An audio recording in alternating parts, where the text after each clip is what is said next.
Bonjour à tous, bienvenue dans l'autre direct. Il y a un peu plus de 2 semaines, l'association L214, qui est implantée à Lyon et dans d'autres villes de France, publiait une vidéo qui dénonçait les pratiques d'abattage d'un abattoir bio qui était situé au Vigan, dans le Gard. Aujourd'hui, Brigitte Gauthier, la cofondatrice de cette association L214, est avec nous dans l'autre direct. Bonjour Brigitte Gauthier. Bonjour. En 5 mois, vous avez fermé 2 abattoirs. Comment avez-vous fait? Non, on ne peut pas dire qu'on a fermé 2 abattoirs. C'est vrai que 2 abattoirs ont fermé suite aux vidéos qu'on a diffusées, des images qui provenaient de l'intérieur de ces abattoirs où on voyait des animaux être mis à mort contre leur gré, comme dans tous les abattoirs, avec des dysfonctionnements qui faisaient que les souffrances qui de toute façon existent quand on met à mort des animaux étaient accrues par les infractions à la réglementation. Quel genre d'infraction, quel genre d'agissement? Alors, sur Alès et sur le Vigan, les agissements étaient un petit peu différents, mais il y avait aussi des points communs. Par exemple, le fait que des animaux soient encore conscients au moment où ils sont saignés, alors qu'il y a eu au préalable étourdissement. Alors attention, par étourdissement, on n'entend pas un petit mouchoir de chloroforme sur le museau, ce sont des méthodes violentes. À Alès, ils utilisaient le gaz, par exemple, pour les cochons, on les voit qui se jettent dans tous les sens. Et pour autant, il y en a qui se réveillent à la suite. Il y avait aussi des étourdissements avec percussion de la boîte crânienne, notamment pour les chevaux, pour les bovins. Et de la même façon, certains étaient encore conscients, même au moment où ils commençaient à découper les pattes. Donc voilà, c'était des images très très difficiles. Il y avait des animaux qui étaient tués sans étourdissement, suivant un rite religieux, mais qui étaient relâchés du piège avant d'être morts, donc qui continuaient d'agoniser pendant des minutes entières à côté du piège. Et sur le Vigan, on a des images un petit peu différentes, toujours avec des reprises de conscience après l'étourdissement, mais aussi avec des actes de cruauté un peu délibérés, des actes de sadisme de la part de certains employés. Notamment dans cet abattoir, ils pratiquent de nouveau l'étourdissement avec l'électronarcose, entendez électrocution. Et avec cette pince à électronarcose, l'ouvrier s'amusait à donner des électrochocs. Normalement, qu'est-ce que dit alors? La loi dit qu'on doit étourdir les animaux préalablement au fait de les saigner et qu'ils doivent rester inconscients jusqu'à leur mort pendant la saignée. Et là, c'est pas du tout le cas. Au Vigan aussi, on le voyait balancer les moutons parce qu'ils n'avançaient pas au rythme où ils voulaient. Enfin, ils s'y prenaient vraiment mal. A priori, il y a un défaut de formation aussi à ce niveau-là. Donc, plusieurs infractions comme ça qui font qu'on est devant une situation un peu ubuesque, mais en même temps pas tant que ça. Ce qui a choqué surtout les gens, ce sont enfin des images qui sortent des abattoirs. C'est très rare qu'on en ait. C'est difficile d'en avoir? C'est très difficile d'en avoir. C'est très difficile de pouvoir voir ce qui se passe à l'intérieur d'un abattoir. D'accord. Et du coup, au Vigan, on parle d'abattoir bio. C'est un abattoir certifié bio. Parce Donc, que bio, on comprend ce que c'est qu'une viande bio, qu'un légume bio, mais qu'est-ce qu'un abattoir bio? C'est-à-dire qu'on abat de façon bio ou on abat des animaux qui sont censés être bio? alors, on abat des animaux qui ont été élevés selon l'agriculture biologique, effectivement. Mais au niveau de ce qui se passe au niveau de l'abattage, il y a juste une attention accrue sur la traçabilité. En ce qui concerne les animaux, ça ne change rien. D'ailleurs, parler de bien-être animal dans un abattoir, un petit peu une contradiction. Parce que finalement, il n'y a pas de l'abattage qui soit bio ou pas bio, c'est tout le temps le même. Il est tout le temps le même, il est toujours aussi cruel, ce sont toujours des animaux qui sont tués contre leur gré. Il n'y a pas d'abattage sans souffrance, et ça, c'est pas nous qui le disons, c'est un inspecteur général des services vétérinaires. Comment du coup vous mettez en place votre dispositif? Alors sans peut-être tout dévoiler parce que vous avez besoin de garder, mais pour tourner ces vidéos, comment vous avez fait? Justement, on va rester très discret, une personne qui a accès à l'abattoir qui nous permet d'avoir ces images dans certains cas. Dans d'autres, il y a quelques années, Sébastien Arsac, mon collègue, s'est fait embaucher dans un abattoir pour pouvoir justement avoir accès à ces images. Vous militez aussi au-delà de ça pour l'arrêt de la consommation de viande. Qu'est-ce qui vous dérange justement dans la consommation de viande? C'est justement cette cruauté dans l'abattage des animaux? Oui, voilà, c'est pas au-delà, c'est une conséquence logique en fait. À partir du moment où on sait que les animaux sont des êtres sensibles, doués de sensibilité, avec des émotions, que la viande et les autres produits d'origine animale ne sont pas une nécessité, alors on est en train de faire tuer 3 millions d'animaux par jour rien qu'en France. Et là, je ne parle que des animaux terrestres, je pourrais en rajouter quelques dizaines de millions d'animaux aquatiques, pour rien.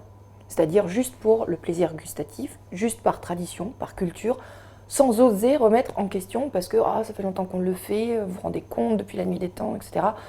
sans oser se poser la question de est-ce que c'est légitime de le faire? Est-ce que c'est juste? Est-ce que c'est nécessaire? Si c'est pas nécessaire, on est en train de mettre à mort des animaux. Pourquoi c'est pas Sans nécessaire? rien. Parce qu'on trouve tous les nutriments, tout ce qu'il nous faut dans le végétal. Donc on n'a vraiment pas besoin d'aller utiliser des animaux pour nous nourrir. Moi je suis végane, c'est-à-dire je ne consomme aucun produit d'origine animale. Et pour autant, j'ai pas l'impression d'être un fantôme, ni les milliers de véganes qui habitent et qui vivent. Et voilà, même des autorités sanitaires, médicales, disent que c'est possible de vivre sans produits d'origine animale. Je vous remercie Brigitte Gauthier, on dit au revoir aux auditeurs de TLM et on se retrouve tout de suite pour la suite de cet entretien sur lyoncapital.fr. Merci. On est toujours ensemble. On continue. On continue pour Lyon Capital.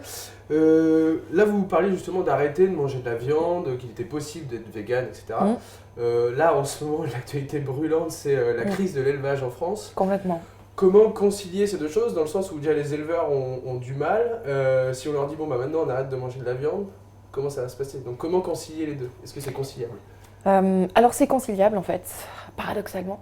C'est conciliable. Il y a le fait de décider en société de ne plus manger les animaux, c'est-à-dire de ne plus les élever pour les mettre à mort. Effectivement, il y a un certain nombre de métiers qui sont amenés à disparaître. Pour autant, on va continuer de manger. Donc des nouveaux métiers vont se développer, puisqu'il y a toute une gastronomie à réinventer. Il y en a qui sont pionniers là-dedans, mais enfin, il y a encore beaucoup de choses à faire.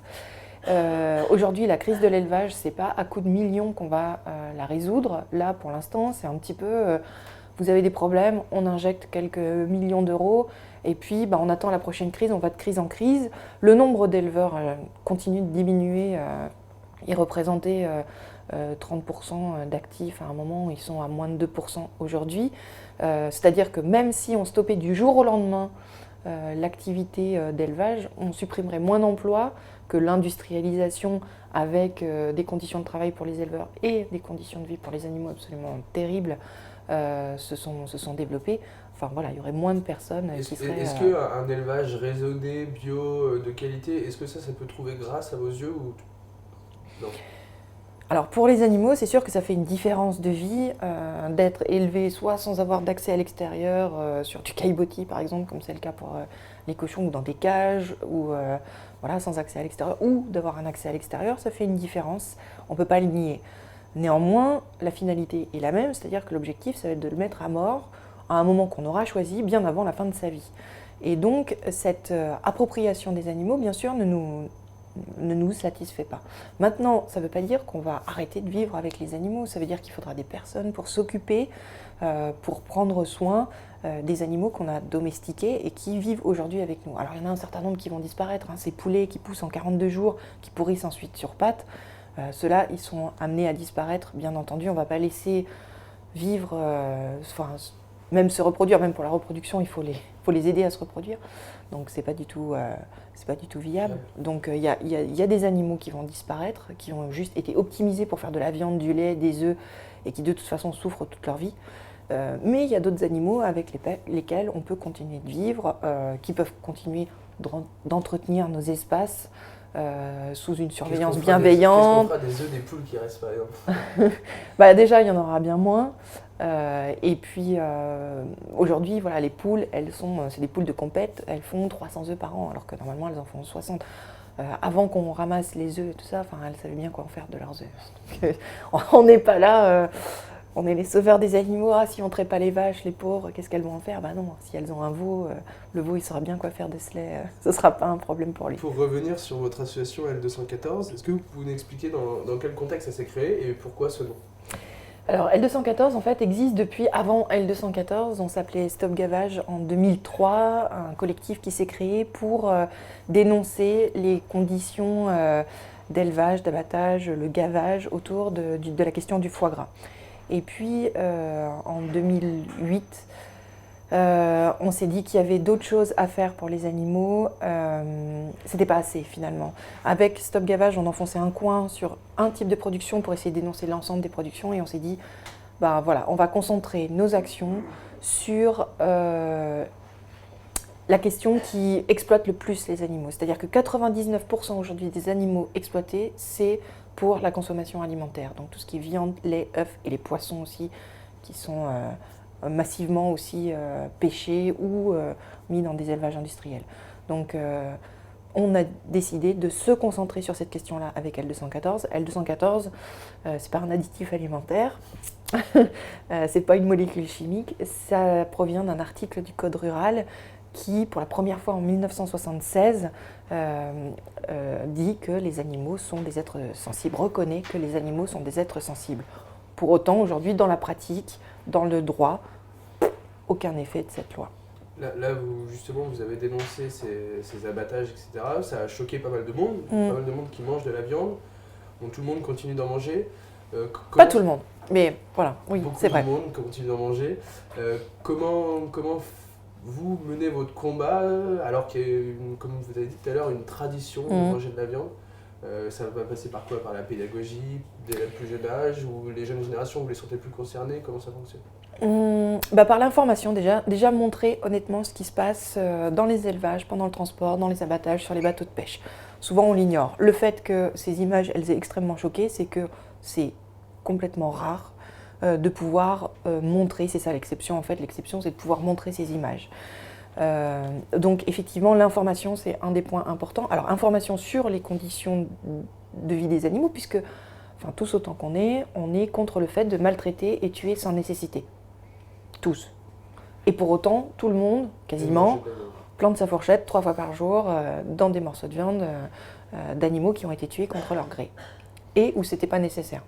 Voilà. Parce que si on se posait la question à l'inverse, si on se disait, bon, ok, c'est nécessaire de manger de la viande. Pourquoi on n'a pas déterminé la quantité qui était nécessaire de façon à faire tuer le moins d'animaux possible? On n'a vraiment pas ce souci sociétal de faire souffrir le moins d'animaux possible, si vraiment on était cohérent. Voilà, nous on a déterminé avec des nutritionnistes, etc. Enfin c'est pas nous personnellement, mais le mouvement végétarien, vegan prouve qu'il est possible de vivre sans aucun produit d'origine animale. Donc ça fait une deuxième condition qui disparaît. Il y a tous les travaux en éthologie, en sciences cognitives qui montrent qu'on on est complètement passé à côté des animaux. Parce qu'on n'a pas compris leur langage, parce qu'on n'appréhende pas leur façon de vivre. Donc en fait, on vit à côté d'autres peuples finalement, en les ignorant complètement. Enfin, imaginons que des extraterrestres débarquent. Qu'est-ce qu'on va faire? On va leur croquer dans la cuisse d'abord pour savoir s'ils se mangent, ou alors on va essayer d'instaurer un dialogue, même si on n'a pas le même langage. Voilà, c'est plutôt l'inverse qui risque de se passer, on sera moins content. Parce que s'ils arrivent avec une technologie supérieure, pour l'instant, nous, on arrive à aller jusque la Lune, voilà. Voilà, c'est vraiment essayer de voir les autres animaux, nous sommes aussi des animaux, les autres animaux comme des individus à part entière, comme des populations à part entière, et non pas comme des objets à notre disposition. Et aujourd'hui, c'est ce qu'on fait, on s'en sert comme ressource, comme source de nourriture. Et il y a vraiment un paradoxe de la viande entre le fait d'être finalement bienveillant, altruiste, et puis le fait d'élever des animaux par milliards et de les mettre à mort chaque année, quoi. Donc voilà. Et il va y avoir une évolution, c'est sûr. Quel sera votre prochain combat alors, maintenant? On va rester sur les mêmes choses, c'est-à-dire que essayer de montrer le plus possible la vérité, essayer de montrer que c'est possible de vivre de façon végane, c'est-à-dire sans utiliser aucun produit d'origine animale. C'est possible, on n'est pas triste, malade, pâle, rachitique, enfin voilà, on est comme tout le monde, hein. On n'a pas remis plus de choses en cause que ça forcément, juste à un moment donné, on s'est rendu compte qu'on était en train de manger un animal qu'on avait tué, et voilà, il y a eu un déclic qui s'est fait et ça a été terminé pour chacun d'entre nous finalement. Vous avez de nouvelles vidéos qui vont arriver, ou il y a des choses en préparation? Alors il y a des choses en préparation, bien sûr. Donc soit au niveau de, effectivement, montrer la réalité, donc de nouvelles vidéos, ça c'est sûr, on y travaille en tout cas de façon à pouvoir continuer de montrer ce qui se passe. Il y a aussi l'information, justement, comment on se nourrit sans utiliser d'animaux. Est-ce que c'est possible? Alors on peut le faire un jour, on peut le faire toujours. Donc montrer comment on fait, puisque comme vous le dites, culturellement on est habitué à avoir de la viande et puis autour quelques agréments. Mais si on n'a pas de viande, on a l'impression qu'on ne mange pas dans notre culture occidentale. Voilà. C'est un peu pas que occidental, c'est pareil dans beaucoup de pays. Non, pas forcément. En Inde, il y a des millions de végétariens, voilà, enfin, ils n'ont pas appris justement à faire le repas autour d'un morceau de viande, quoi. La viande, c'est exceptionnel, ou alors c'est complètement, enfin, il y a 40% de végétariens là-bas, ils ne l'utilisent pas, quoi. Donc c'est vraiment basé sur une culture qui est bien ancrée ici, qui est bien soutenue par des campagnes publicitaires, un espèce de matraquage aussi, les 3 produits laitiers. Pour avoir du calcium, on est dans un des pays où il y a le plus d'ostéoporose. Enfin, voilà, il y a un petit paradoxe là-dedans, personne ne le relève. Donc il y a vraiment une information nutritionnelle à avoir, une information objective sur ce qui se passe pour les animaux, et puis des recettes de cuisine et tout pour justement se réapproprier notre assiette, quoi. Du coup, vous allez faire un événement à Lyon Alors à Lyon, le prochain événement, c'est le 19 mars, c'est une Vegan Place, et puis on a aussi une projection qui est prévue. Voilà, on retrouve tout sur notre agenda en ligne sur l214.com. Vous avez toutes les actions sur Lyon et sur d'autres régions de France, bien sûr. Voilà, donc on vous invite à venir nous rencontrer, à venir discuter. Et, même les plus convaincus par la viande? Moi j'étais très convaincue par la viande, hein. J'ai mangé de la viande jusqu'à mes 20 ans sans poser aucune question, j'adorais ça. Mon plat préféré c'était la blanquette de veau. Et le jour où j'ai réalisé vraiment que j'étais en train de manger un morceau d'animal, bizarrement, gloops, cette envie elle m'est complètement passée. Et à ce moment-là, je me rappelle qu'on s'est dit, oh là là, on est en train de faire une croix sur la gastronomie, on va manger triste maintenant. Parce que, voilà, végétarien, bof. Et en fait, non, pas du tout. Enfin, il y a aussi une gastronomie qui est extrêmement riche, variée, joyeuse. Donc, franchement, on peut laisser tomber le fait de tuer des animaux. On peut être cohérent jusqu'au bout et vivre tout à fait bien. Merci Brigitte Gauthier. Merci à vous. Pour tous ceux qui veulent se renseigner sur justement l'association L214, ils ont leur site internet l214.fr. L214.com et puis plein d'autres sites, viande.info sur les conséquences de l'impact de la surproduction et de la production et de la surconsommation de produits d'origine animale. On a Vego Resto aussi pour trouver un resto où manger vegan. Donc il y en a quelques-uns sur Lyon. N'hésitez pas à les découvrir. Parfait. Merci à tous. C'était l'autre direct et on se retrouve demain pour une nouvelle émission.